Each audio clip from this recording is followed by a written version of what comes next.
40তম BCS এর চূড়ান্ত ফলাফলের অসঙ্গতি, পিএসসি সংস্কার সহ 10 দফা দাবিতে বিক্ষোভ মিছিল করে চাকরিপ্রত্যাশী শিক্ষার্থীরা।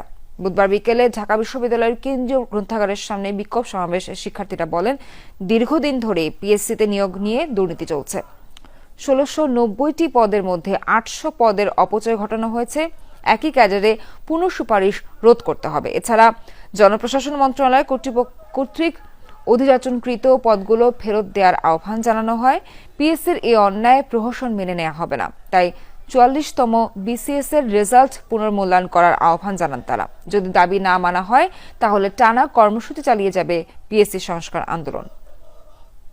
অন্যায়ভাবে আমাদেরকে অনৈতিকভাবে 500-600 পদে আমাদের নামে 44তম বিসিএস এর নামে আসা সত্ত্বেও আমাদেরকে দেওয়া হয় নাই। যে পোস্টগুলো 44 বিসিএসকে দেওয়ার কথা ছিল সেগুলো সহ আবার পুনর্মূল্যায়ন করে 44 বিসিএস এর রেজাল্ট প্রকাশ করবেন। শুধুমাত্র আজকের জন্য না, আমাদের এই আন্দোলন, আমাদের প্রস্তাবিত 10 দফা পূর্ণাঙ্গ আদায় না হওয়া পর্যন্ত আমাদের আন্দোলন চলমান থাকবে।